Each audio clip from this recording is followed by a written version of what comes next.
Welcome back to வரன் reacts. இந்த வீடியோவில் பைசன் காலமாடன் மூவிலிருந்து காலமாடன் கானம் அந்த சமயம் அப்புறம் அது வந்து கொஞ்சம் நாள் ஆயிடுச்சு. நான் இப்போ தான் ரியாக்ட் பண்ண வந்திருக்கேன். சிங்கர் விஎம் மகாலிங்கம், லிரிக்ஸ் வழக்கம் போல் மாரி செல்வராஜ், நிவாஸ் கே பிரசன்னா இசையில். நம்ம சாங்குள்ள போகலாம். நம்ம சேனலுக்கு யாரும் வந்தீங்கன்னா மறக்காமல் சப்ஸ்கிரைப் பண்ணிவிட்டு பெல் ஐக்கனை கிளிக் பண்ணுறதோட சேர்ந்து பாருங்கள். அதுவும் இல்லாமல் நான் ஆல்ரெடி சீனிக்கல், தீக்கொளுத்தி, ரெக்க ரெக்க, தென்னாடு இந்த 4 சாங்ஸுமே நான் ரியாக்ட் பண்ணியிருக்கேன். அதெல்லாம் பாருன்னா செக் பண்ணி பாருங்கள். அதுபோல் இன்றைக்கி தான் ட்ரெய்லரும் வரப்போகுது. இன்றைக்கி 13th உட்காந்து தான் வீடியோ எடுத்துகிட்டு இருக்கேன். இந்த சாங் இப்போ தான் ரியாக்ட் பண்ணிகிட்ருக்கேன். ட்ரெய்லர் இன்றைக்கி வருது. ஆனால் எப்போ டைம்னா ஸ்பெசிஃபிக்காக எனக்கு தெரியல. நானும் ஆன்லைனில் சர்ச் பண்ணி பார்த்தேன். எனக்கு தெரில அப்படின்னு கமெண்ட்டில் போடுங்க. எப்போது எந்த டைமில் ட்ரெய்லர் வரப்போகுதுன்னு ரொம்ப ஆவலாக காத்துக்கிட்டு இருக்கேன். சாங்குள்ளே போகலாம்.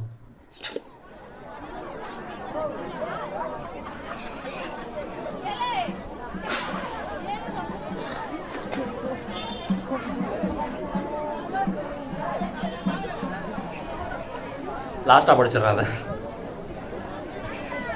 இந்த மாதிரி ஸ்டார்டிங்லே ஒரு இதோட ஸ்டார்ட் பண்ணுறது நல்லா இருக்குது.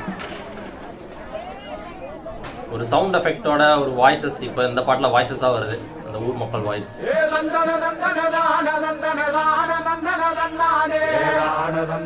ஓ, சாமி பாட்டு மாதிரி இருக்கு.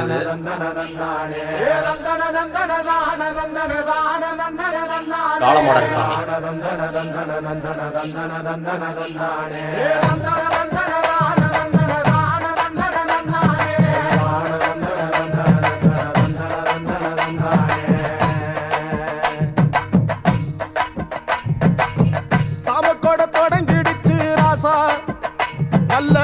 சங்கெடுத்து ஊதுங்கையா ராசா, சந்தனத்தை எடுத்து ராசா, நம்ம புருஷனை திரட்டி வைய ராசா. அந்த ஒத்தையடி பாதையில அவன் ஓடி வரா காள மாட, அங்க உச்சி பான ஒசரத்துல அவன் ஆடி வரா காள மாட. கொம்பு ரெண்டு குறுகுறுக்க, கண்ணு ரெண்டு தீப்பிடிக்க, அழுகாலு பாச்சலில பாடி வரான் காலமாட. கொம்பு ரெண்டு குறுகுறுக்க, கண்ணு ரெண்டு தீப்பிடிக்க, அழுகாலு பாச்சலில பாடி வரான் காலமாட. மாலை கட்டி கிளம்பி வரான் காலமாட, மாலை கட்டி கிளம்பி வரான் காலமாட. பச்சை கறி பழைய சாமி பாட்டு மாதிரி அதை ஹேண்டில் பண்ணிருக்காங்க.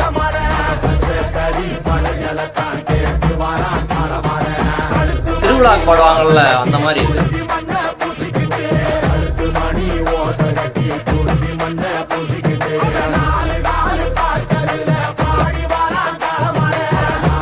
கபடி அப்படியே கனெக்ட் பண்றாங்க பாருங்களேன் லிரிக்ஸ்ல. செம்ம.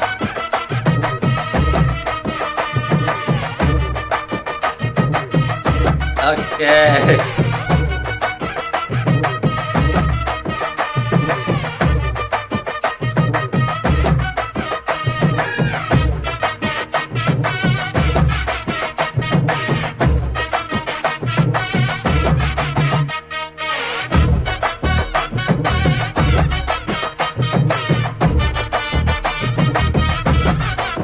ஒரு பெல்ட் மாதிரி கட்டியிருக்காருல, அதெல்லாம் அங்கே ஐயா கட்டியிருந்தாரு.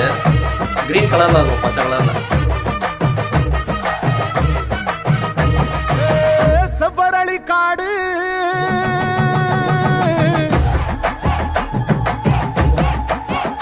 இங்க சிந்து ரத்தம் பாரு.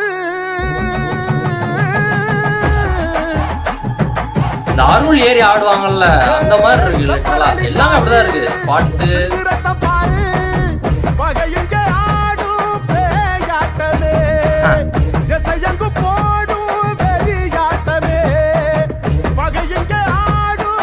நல்லா இருக்குது. இந்த டிரான்சிஷன் நல்லா பண்ணிருக்காங்க.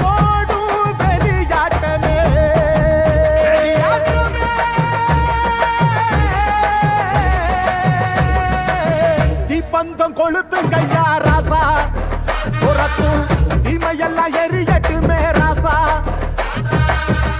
கம்ப தூக்கிக்கிட்டு ராசா, அரிக்கும் வெளியெல்லாம் உடச்சி எரி ராசா.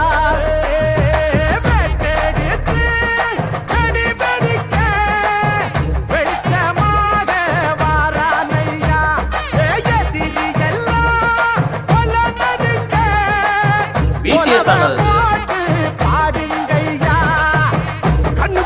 கனவிருக்க களமிங்க காத்திருக்க நெஞ்சுக்குள்ள திமிர் இருக்க நிற்காது துடிச்சிருக்க கண்ணுக்குள்ள கனவிருக்க களமிங்க காத்திருக்க கபடி அப்படியே உள்ள கொண்டு வராங்க பாருங்களேன். சாமி பாட்டோட ஒரு கபடி எப்படி அந்த லிரிக்ஸ் மாரி செல்வராஜ் யோசிக்கிறார்.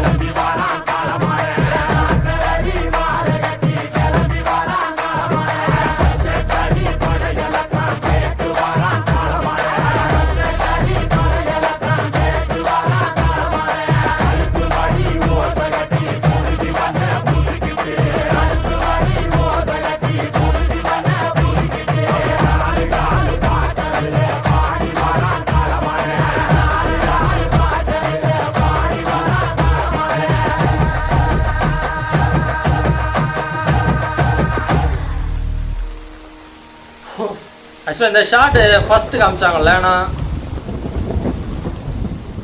நம்மளை பார்த்த மாதிரி இருந்தாரா என்னன்னு எனக்கு ஒரு டவுட் இருக்குது. ஏன்னா நான் ஃபஸ்ட்டு நினச்சேன் பின்னாடி திரும்பி அந்த சைடு பார்த்துட்டு இருந்தாரு, டக்குன்னு ஒரு டிரான்சிஷன் ஷாட் வந்து டக்குன்னு ஒரு கட்டு போய் நம்மளை பார்த்தாரு அப்படின்ற மாதிரி இருந்துச்சு. அது சரியாக தெரில இருட்டில் இருந்ததுனால. பட் நான் அப்படி தான் நினச்சேன். அதனால தான் அந்த டிரான்சிஷன் சூப்பராக இருக்குது அப்படின்ற மாதிரி சொல்லிட்டு இருந்தேன். நல்லா இருக்குது பாட்டு லிரிக்ஸை பாருங்களேன். அந்த கபடியும் உள்ள கொண்டாடுறாங்க, அந்த சாமியை பற்றியும் பாடுறாங்க, அப்புறம் காளமாடு அதோட இது இருக்குல்ல, சொல்ல காளமாடு தான் அந்த சாமி. ஸோ அது எலும்பு கூடு எல்லாம் வச்சுருக்காங்கல்ல, ஸ்கல்லு. சில காளமாடன் அந்த சாமி இருக்கிறதா தான் சொல்லியிருந்தார் மாரி செல்வராஜ். அவங்க ஒரு சைடு அந்த மண்டவோட அதையும் வச்சுமே கும்பிடுவாங்கன்னு நினைக்கிறேன். சிறு தெய்வங்கள் என்ன சொல்லுவா. இப்போ நிறைய இன்டர்வியூஸ்லாம் பார்த்துட்டு இருக்கேன், துருவோடது மாரி செல்வராஜ். இப்போ நேற்று தான் ப்ரீ ரிலீஸ் ஈவெண்ட்லாம் நடந்துச்சு, எல்லாம் பார்க்குறேன். ஆக்சுவலாக துருவ் அவர் ஆளே ஒரு மாதிரி மென்டலி இன்னுமே அவர் பழைய மாதிரி இருந்த மாதிரி இன்னுமே போல. இந்த படத்தில் வந்துட்டு ஒரு வாழ்க்கையை வாழ்ந்துட்டார். அவரே சொல்கிறாரு, ஒரு வாழ்க்கையை வாழ்ந்துட்டு அதுலேருந்து இன்னுமே வர முடியாத மாதிரியே தான் அவர் பேசுகிறாரு. அவர் இன்னுமே ஓப்பனாக நிறைய பேச மாட்டாரோன்ற மாதிரி இருக்கு. ஏன்னா அப்படியே அந்த அவர் பார்த்தீங்கன்னா அவருக்கு தெரியும், அவரோட பேசுகிறதா இருக்கட்டும், அவர் பிஹேவியரே அப்படியே என்னமோ மாதிரி ஆயிடுச்சு. அப்படிப்பட்ட ஒரு வாழ்க்கையை வாழ்ந்துட்டார்ல, அதுலேருந்து இன்னும் அந்த அந்த இது அவர் உடம்புல இன்னுமே ஓடிக்கிட்டு இருக்குன்னு நினைக்கிறேன். உடம்புலன்றதோட மைண்ட் லெவலில் மென்டலி அவர் இன்னுமே அந்த இதில் அந்த இம்பேக்ட் இன்னும் இருக்குது போல். அதனால தான் அப்படி இருக்கார். பார்த்தீங்கன்னா தெரியும் அந்த இன்டர்வியூஸ்லாம். நிறைய இன்டர்வியூஸ் கொடுத்துருக்காங்க. கிட்டத்தட்ட என்ன 5 வருஷம் ஆயிடுச்சா அந்த ப்ராஜெக்ட் ஸ்டார்ட் பண்ணி. பேச்சுவார்த்தை அவங்களுக்குள்ளே நடந்திருக்கும்ல. ஸோ ஸ்டார்ட் பண்ணி 5 வருஷம் ஆகி ஒரு 2-3 வருஷம் திருநெல்வேலியிலே ஒரு ஆளாக தங்கி இருந்து கபடி ப்ராக்டிஸ்லாம் எடுத்து மானதி கணேசன் அவங்க தான் கோச்சாகவும் இருந்திருக்காங்க. யோசிச்சு பாருங்களேன், 2-3 வருஷம் ஒரு படத்துக்காக அப்படியே அந்த வாழ்க்கையும் வாழ்ந்து சும்மா வந்தமாக நடிச்சுட்டு போனோமான்ற மாதிரி இல்லாமல் அந்த ஊர் மக்களாக ஒருத்தனா மாறணும் அப்படின்றதுக்காகவே இருந்து ஒன்று பண்ணியிருக்காங்க. எஃபர்ட்லாம் வேறு நாளாக பண்ணியிருக்காங்கப்பா. அதுவும் மாரி செல்வராஜ் வந்து அவரும் எதிர்பார்த்துருக்காரு, இந்த மாதிரி அவர் முழுசாக மாறினா தான் அந்த படத்துக்கு நல்லா இருக்கும், அப்போ தான் உண்மையாக இருக்கும் படம் அப்படின்றது. ஏன்னா உண்மையாக சொல்கிற படம் தான். ஓகே, நான் பாட்டை பற்றி சொல்லணும்னா பக்கா ஒரு கிராமத்தில் இப்போ நீங்கள் பார்த்தீங்கன்னா தெரியும், எங்கள் ஊர் சைட்லாம் போனீங்கன்னா எல்லா ஊர் சைட்லேயுமே இப்போ ஒரு சாமி திருவிழா வருது அப்படின்னா சாமி பற்றி பாட்டு பாடிட்டு இருப்பாங்கள்ல. ஸோ அந்த மாதிரி காளமாடனை பற்றி பாட்டு பாடிட்டு இருக்க மாதிரி அப்படியே இந்த சாங் கொண்டு போயிருக்காங்க. நிவாஸ் கே பிரசன்னா எனக்கு தெரிஞ்சு அவங்க அந்த பாடல்கள்லாம் பார்த்துருப்பாங்கன்னு நினைக்கிறேன். அந்த மாதிரி கிராமத்து சைடு எப்படி பாடல்கள் பண்ணுறாங்க பாடுறாங்க அப்படின்ற மாதிரி. அப்புறம் அந்த மத்தளம் அந்த கொட்டுலாம் இருக்குல்ல, தவிழ், அந்த மேட்டர்லாம் நிறைய யூஸ் பண்ணியிருக்காங்க. அதான் லிட்டரலாக அது கிராமத்தில் என்ன பாடுவாங்க, ஒரு திருவிழா பாடுவாங்களே, அது அப்படியே படத்துக்கு யூஸ் பண்ண அப்படி இருக்கும். அந்த மாதிரி இருக்குது. காளமாடன் சாமியை வச்சு கபடியை யூஸ் பண்ணி அந்த இதெல்லாம் பாடிருக்காங்க. அவ்வளோதான், நல்லாயிருக்கு ஒரு சாங். அவர் ஆட்டம் இருக்கிற மாதிரி வெறியாட்டமாக தான் இருக்குது. லிரிக்ஸில் வந்துச்சுல அப்படியே வெறியாட்டம் அப்படின்னு. ஆக்சுவலாக இது வரைக்கும் நம்ம பார்த்த எதுலேயுமே ஒரு வார்த்தை கூட பேசுகிற மாதிரி எதுவும் இல்லைண்ணா, எல்லாமே பாட்டு தான் நம்ம பார்த்தது. பட் ட்ரெய்லர்லையாச்சும் அவர் பேசுவாரா அப்படின்றது எனக்கு ஆவலோட காத்துக்கிட்டு இருக்கேன், எப்படி பேசுவார் அப்படின்றது. ஆக்சுவலாக அதான் மறுபடியும் சொல்கிறேன், ட்ரெய்லர் இன்றைக்கி தான் வரப்போகுது. நான் டைம் எனக்கு தெரில, தெரிஞ்சால் கொஞ்சம் கரெக்டாக டக்குன்னு வந்துடுவேன். அதுக்கு தான். சாங் நல்லா இருக்குங்க, நைஸ். தேங்க்ஸ் ஃபார் வாட்சிங். பிடிச்சிச்சுன்னா like, share, comment and subscribe for more from Varan. Sorry, வழக்கம் போல் ஸ்டார்டிங்கில் வந்து அந்த கவிதையை படிக்க மறந்துட்டேன், இப்போ படிச்சிடுறேன். பதில்களற்ற கணக்கில்லா கேள்விகள் பெருஞ்சுவர்களாய் வேலியடைத்து நிற்க மூர்க்கமாய் அதில் போய் முட்டினேன். ஆவேசமாய் முட்ட என் சிரசை துளைத்து கொண்டு கொம்புகள் முளைத்தன. என்ன முட்டிக்கிட்டே இருக்கான், அவனுக்கு ஒரு கொம்பை கொடுத்துரும் அப்படின்ட்டு, இன்னும் மூர்க்கமாக முட்டட்டும் அப்படின்னு. எளியவர் கண்ணீரோட நெருங்க வலியவர் வாளெடுத்து எதிர்க்க எனக்குள் திமிரி எழுந்தான் ஒரு காளமாடன். நல்லா இருக்குல்ல, அந்த சிரசை துளைத்து கொண்டு கொம்புகள் முளைத்தன. சிரசனா தலை தான்.